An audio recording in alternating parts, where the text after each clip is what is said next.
రెండు అధికార పార్టీలు కేంద్రంలో అధికారంలో ఉన్న బీజేపీ రెండు అధికార పార్టీలు అంటే టీఆర్ఎస్ రాష్ట్రంలో అధికారంలో ఉంది, ఇప్పుడు కేంద్రంలో అధికారంలో రెండు పార్టీలు కూడా ఈ ఎన్నికల్ని పెద్ద ఎత్తున మన హుజూరాబాద్ ఎన్నికలు కూడా చూసినాం. కొన్ని వందల వేల కోట్ల రూపాయలు ఖర్చు పెట్టే అవకాశం ఉంది. ఈ ఉప ఎన్నికలు కాంగ్రెస్ పార్టీ ఏ రకంగా ఎదుర్కోబోతుంది? రెండు అధికార పార్టీలు డబ్బు మేము అనేది ఏంటంటే డబ్బులతోని లేకపోతే రాజకీయ అధికార బలంతో తెలంగాణ ప్రజల నిర్ణయాన్ని ప్రభావితం చేసేది ఉంటే తెలంగాణ రాష్ట్రం వచ్చుండేదే కాదు. తెలంగాణ ఏర్పాటు ప్రక్రియను అవమానించిన భారతీయ జనతా పార్టీని, ఏర్పడ్డ తెలంగాణను దోసుకున్న కల్వకుంట్ల చంద్రశేఖరరావు గారి కుటుంబానికి ఎట్ ఏ టైం గుణపాఠం చెప్పే అవకాశం ప్రజలకు వచ్చింది.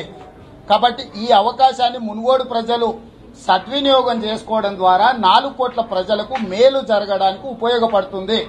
మాకు సంపూర్ణమైన విశ్వాసం, నమ్మకం మునుగోడు ప్రజల మీద ఉన్నది.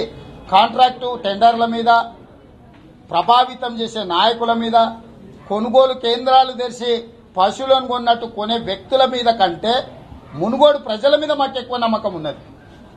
తద్వారానే ప్రజల దగ్గరికి వెళ్లి వివరిస్తాం. ఇంకేం సస్పెండ్ ఆయనే పోయినా ఆయనే ఆత్మహత్య చేసుకున్నా అని చెప్తే ఏమన్నాడు? ఇంకా ధృవీకరించేది ఏంది? ఎన్నికల ఉప ఎన్నికలే సిద్దమైన కమిటీని డిక్లేర్ చేస్తున్నాను మేము చెప్తుంటే మీరు ఎక్కడున్నారు? నేను చెప్తున్నదే ఉప ఎన్నికలకు తెరలేపినాం. ఉప ఎన్నికల ప్రక్రియ కాంగ్రెస్ వైపున రెడీ అయిపోయింది. ఉప ఎన్నికలలో భాగంగానే 5 తారీఖు రోజు మున్గోడులో కార్యకర్తల సమావేశాన్ని ఏర్పాటు చేసినాము. ఉప ఎన్నికలకు సంబంధించిన కార్యాచరణ, దానికి బాధ్యులను తెల్లారే కల్లా మీకు వివరాలు అందుతాయి. తెల్లారక ముందే ఈ చీకట్లోనే ఇక్కడి నుంచే మున్గోడు ఉప ఎన్నికలకు పిలిపిస్తున్నాము. వాడో వీడో ఎవడో వచ్చే వరకు ఎవడి కోసం ఎదురు చూసేది లేదు. ఉప ఎన్నికలకు తెరలేపింది కాంగ్రెస్ పార్టీ. ఎవడినైనా లెక్క తొక్కుకుంటూ పోతాము. వాడో వీడో అదో ఇదో ఈడో ఇన్కమ్ ట్యాక్స్ లొట్టపీసుందని ఎవడు వచ్చినా పండబెట్టి తొక్కుతాం. రెండేళ్ల కిందట ఆయన అనౌన్స్ చేశాడు బీజేపీ ప్రత్యామ్నాయం టీఆర్ఎస్ అని. అప్పటి నుంచి మీరు ఎందుకు చర్య తీసుకొని ఉపేక్షించలేదు? మీకు సడన్ రియాక్షన్ ఎందుకు? మీరు ఆఫ్ ట్రూత్ మీద ఉన్నారు. నోటీసులు చాలా సార్లు ఇచ్చారు, వివరణలు అడిగిండ్రు, సవరించుకున్నా అన్నాడు, చాలా రకాలుగా ఆయన చెప్పిండు. ఇవన్నీ జరుగుతూనే ఉన్నాయి. మీరు ప్రక్రియను ఒకవేళ కాంప్రహెన్సివ్ గా చూడదలుచుకుంటే 2019 నుంచి 2022 వరకు జరిగిన పరిణామాలన్నింటినీ కూడా మీరు పరిగణలోకి తీసుకోండి. ఓసారి భావోద్వేగం ఉంటుంది, బాధ ఉంటుంది, దుఃఖం ఉంటుంది.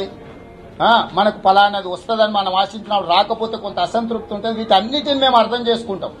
నిన్నటి అంటే వారి ప్రక్రియ ఎన్ని రకాలుగా పార్టీకి నష్టం వచ్చినా కూడా ఓపికతో ఉన్నాం. మన కుటుంబ సభ్యుడు ఒకవేళ ఏదైనా తప్పు చేసినా కడుపులో పెట్టుకొని చూసుకోవాలని కాంగ్రెస్ పార్టీ ప్రయత్నం చేసింది. కానీ శ్రీమతి సోనియా గాంధీ గారిని అవమానించి ఈడీ అధికారుల ముందు ఆవిడను నిస్సహాయరాలు చేసి నించోబెట్టినప్పుడు వీరెళ్లి అమిత్ షాని కలవడాన్ని కాంగ్రెస్ పార్టీగా తెలంగాణ సమాజమే జీర్ణించుకోలేకపోతుంది. నాకు కూడా వ్యక్తిగతంగా మంచి మిత్రుడు. నా నిర్ణయంలో అతను కీలక పాత్ర పోషించి నన్ను నియమించిన దాంట్లో తనే స్వయంగా అధిష్టానానికి వచ్చి ఈ టైంలో ఇతన్ని అధ్యక్షుడిగా నియమించండి, ఇతనే సరైన వ్యక్తి అని అతను వచ్చి చెప్పిండు. మేము ఈ మధ్య కాలంలో కూడా మా in-charge general secretary Manik Tagore garu మేమందరం కూర్చొని మాట్లాడుకున్నాము. ఈ రోజు నేను అనేది అదే, ఈ రోజు ఏం మాట్లాడుతుండే అనే దానికంటే అతని వల్ల నాకేం ఉపయోగపడిందో కూడా నేను చెప్తున్నా. అంత మాత్రాన సోనియా గాంధీ గారిని అవమానిస్తే చూసుకుంటూ ఊరుకుంటా అని మీరు అనుకోకండి. అతని నా నియామకంలో అతని పాత్ర కూడా ఉంది. అతని మాటను కూడా పార్టీ పరిగణలోకి తీసుకుంది. నేను పీసీసీ అధ్యక్షుడైన తెల్లారి అతనితో 3 గంటలు కూర్చొని చాలా వివరాలు మేము మాట్లాడుకున్నాము. సమయం సందర్భం వచ్చినప్పుడు కూడా పార్టీని ఏ విధంగా నిర్మించుకోవాలి, ఎన్నికలకు వెళ్లాలనే అంశాలు కూడా మేము చర్చించుకున్నాము. వ్యక్తిగతంగా అతని పట్ల నాకు ఎలాంటి ద్వేషం లేదు. కానీ నా బాధ, నా ఆలోచన, నా పట్టుదల ఎవరినైతే మనం తల్లి కంటే ఎక్కువ చూసుకొని తెలంగాణ తల్లిగా పూజ చేయాల్సిన సోనియా గాంధీ గారిని నరేంద్ర మోడీ, అమిత్ షా అక్రమ కేసులు పెట్టి ఈడీ ముందు ఒక మహిళను నిస్సహాయరాలు చేసి రోజుల కొద్ది కూర్చోబెడుతుంటే తల్లిని అవమానిస్తున్నప్పుడు బిడ్డగా మన బాధ్యత ఏందని నేను అడుగుతున్నా. కాంగ్రెస్ పార్టీకి అభ్యర్థి గట్టి అభ్యర్థి ఉన్నాడా సార్? అరే అందరు ఉంటారు సార్, కాంగ్రెస్ బలమైన అభ్యర్థి. హుజూరాబాద్ లో వీక్ క్యాండిడేట్ పెట్టారు మీరు. ఇక అవన్నీ మాట్లాడకరబ్బా. నాగార్జున సాగర్ లో ఏమైంది? అదే బీజేపీకి. నాగార్జున సాగర్ ఏమైంది? హుజూర్ నగర్ లో కూడా ఎన్నికలు జరిగింది, ఏమైంది? లింగోజిగూడలో కార్పొరేట్ ఎన్నికలు టీఆర్ఎస్ బీజేపీ పొత్తులు వచ్చారు, బండకేసి కొట్టినాము, కాంగ్రెస్ గెలిచింది. మీకు ఇవేవి కనిపించవు.